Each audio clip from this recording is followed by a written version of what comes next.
This is a lecture from OpenTuition. To benefit from the lecture, you should download the free lecture notes from opentuition.com. All right, we're still on advanced variances.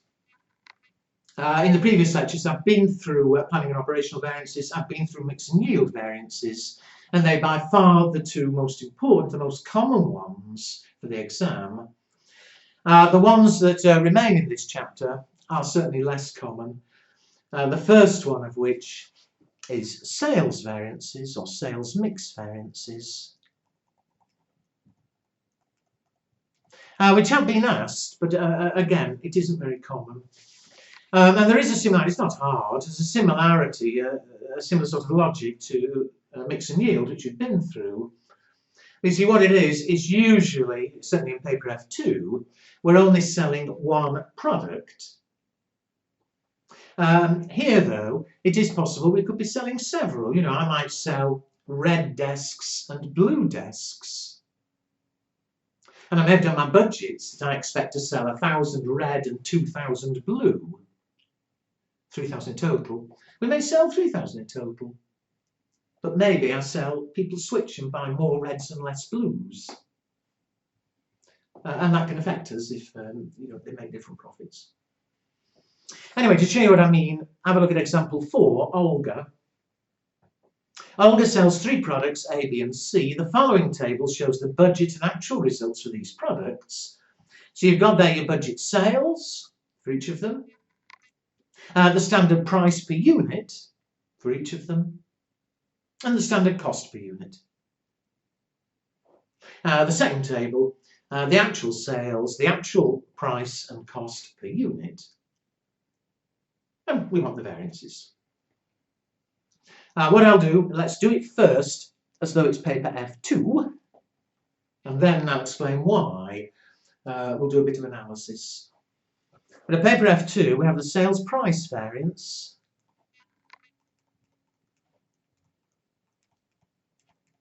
and the sales volume variance. Well, for sales price variance, we take the actual sales at actual selling price, and we compare with actual sales at standard selling price.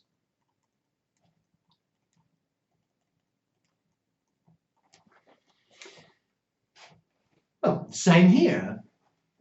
It just happened to be 3, makes no difference. A, B, C, the actual sales 180, 150, 170. The actual selling price 22, 22, 26. And so the actual revenue 3,960, 3,300, 4,420, and so in total I think 11,680. That's not the actual revenue. How much should what should the revenue have been for the actual sales? Well, again, we actually sold 180, 150, 170. The selling prices should have been 20, 25 and 30. And so the revenue, what should we have got? 3,600. Why can't I do that one in my head? 150 at 25, 3,750, and 170 at 30, 5,100. At standard selling price, we should have had a revenue of 12,450. And so the sales price variance is simply the difference between the two, which is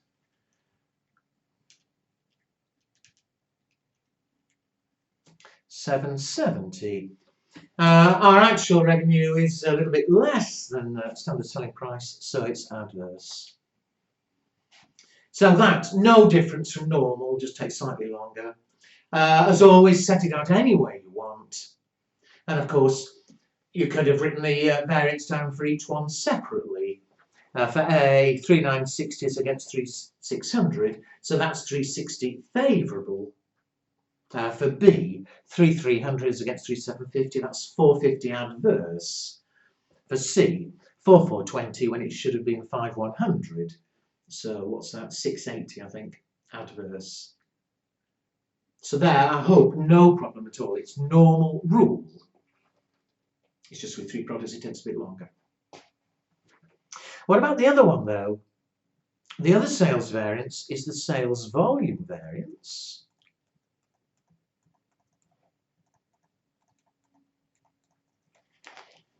And how do we normally do it? For sales volume, we're just looking at the effect of selling more or less. If there's one product, we compare the actual sales with the budget sales. And in both cases, we cost out at standard profit.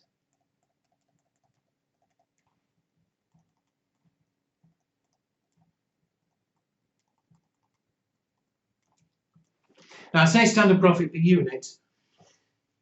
You should be happy with the fact that from the paper F2 lectures, that it depends really. If we're using absorption costing, we cost these at standard profit per unit.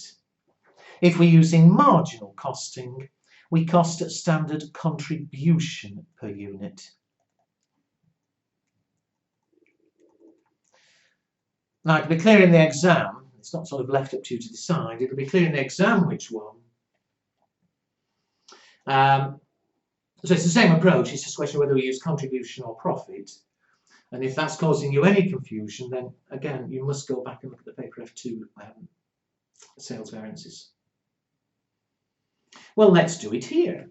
All right, not one product, there are 3. But the actual sales, just units for the moment, of actual sales are 180, 150, 170. Whereas the budget sales, 200, 100, 100. This question doesn't say whether it's margin or absorption costing, but with no choice here, obviously. The cost per unit, we don't know whether that's simply variable marginal costs or whether that's total cost, where it includes fixed. So, not a problem. But the standard profit per unit, appreciate, comes from the budget figures. The standard for A, the standard selling price is 20, the standard cost is 17. Similarly for B, the standard selling price 25, the standard cost 21, so the standard profit 4, and for C, standard selling price 30, standard cost 24, so the standard profit 6. So how much profit would that give us? 180 times 3, 540. 150 times 4, 600. 170 times 6 is 1020. So the total, 2160. And compare with budget sales at standard. I think now the workings down again. I mean, A, the standard profit is $3 per unit, B is $4 per unit, C is $6 per unit.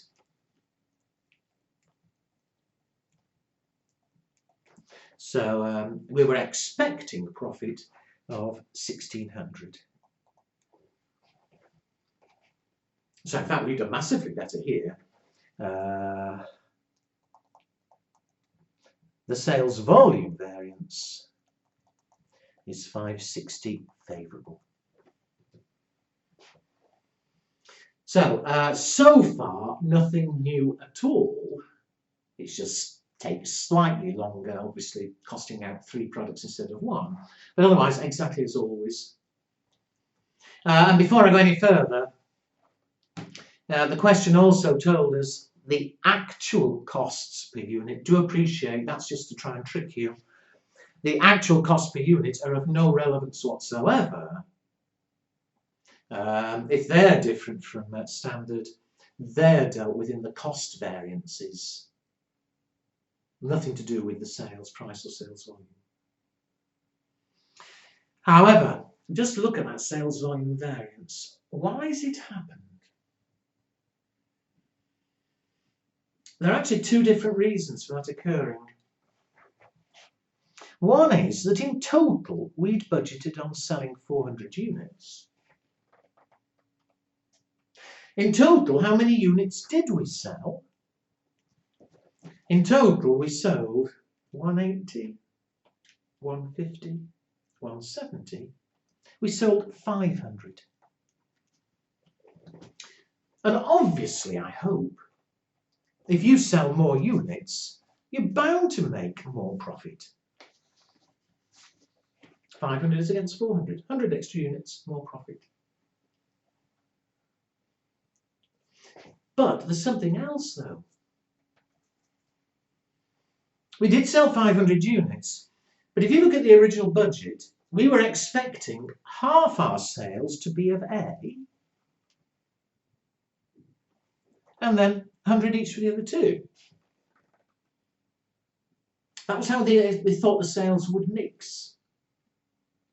All right, we sold 500, but if half the sales, if they still saved half the sales, half of 500 would be 250. And we were expecting 125B and 125C. And what's happened? Overall, we've sold a lot more, but A is now a smaller proportion of the total. B and C, in fact, are a higher proportion of the total. And that's going to affect us. You know, because if we, A's we're only making $3 profit, C's are making $6 profit. And so if it mixes differently and you sell fewer A's and more C's, that'll give you more profit as well. So we're going to break that down. How much of it, that increase of 560, how much of it is simply because we sold more units? And how much of it is because we mixed them in a different way? So let's analyse that. We analyse it into sales mix and sales quantity.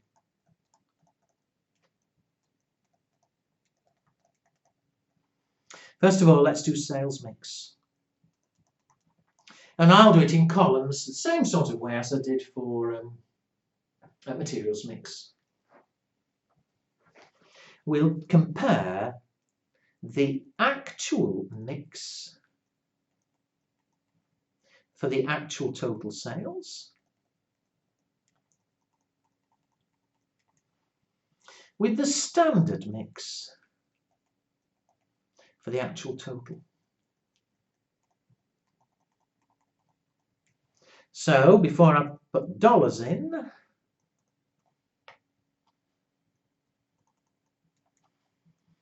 A, B, C, where's this question gone? Here we are. We actually sold 180, 150, 170.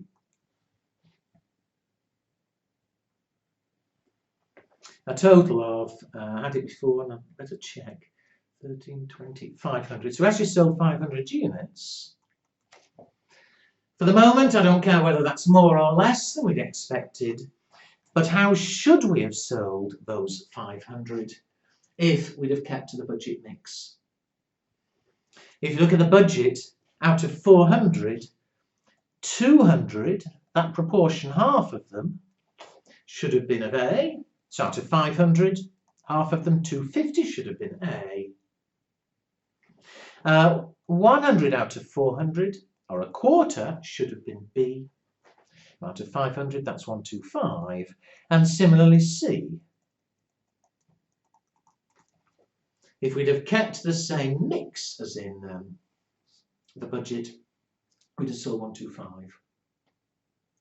We're going to cost out, but remember we're analysing the sales volume variance.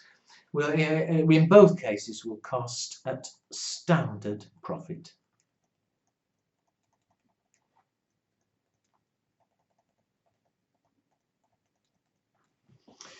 We've already worked out the standard profits, so I won't waste your time, but A is $3 per unit, B is 4,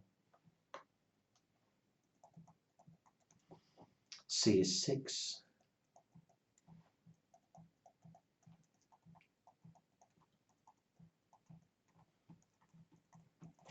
which is what? For A, 540, B, 600, C, 1020, 2160.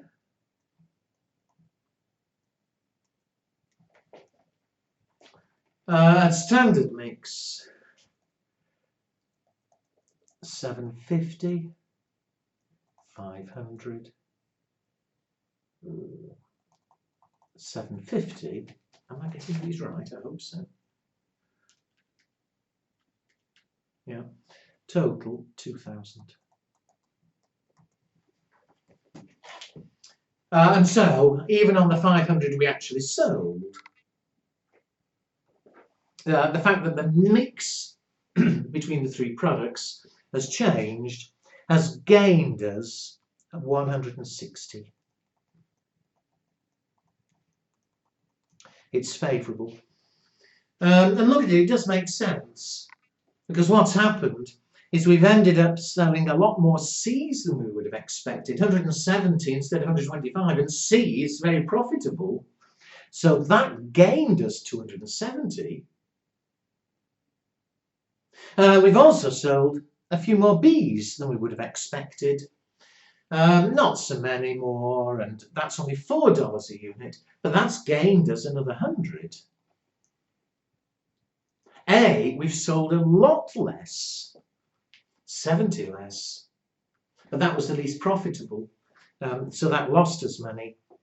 So less of the least profitable and more of the more profitable has given us an overall gain. We've gained 160. And a bit like mix and new, but I won't write it down here. If you were asked to analyse it between the three products, A, 540 is against 750, B, 600 is against, I think you all know what I mean. All right, so that's part of the reason, but the other reason, of course, I mentioned earlier, is that even if we had sold them at the right mix, obviously you'd have expected more profit anyway because we sold more units. So let's now look at the quantity variance, where we will compare the actual total at standard mix with the budget total.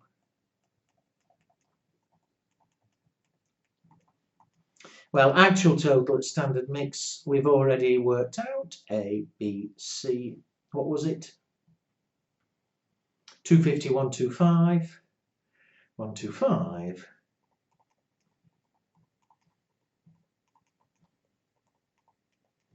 The budget total, which is obviously a standard mix, it should have been 200, 100, 100. We need to cost out. Well, I do hope clearly. In both cases, it's a standard profit or contribution.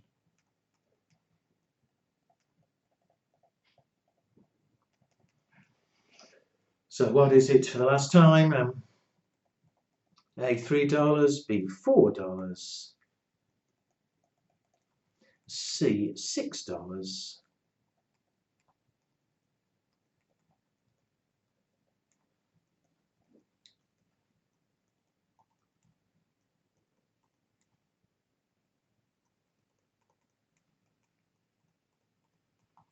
that we've done before, you know, you could just have copied it, 2000. The budget total,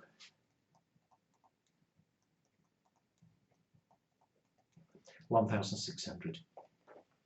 So even if the mix hadn't changed at all, the fact we've sold more, we knew from the very beginning, That alone would have given us extra profit, 400.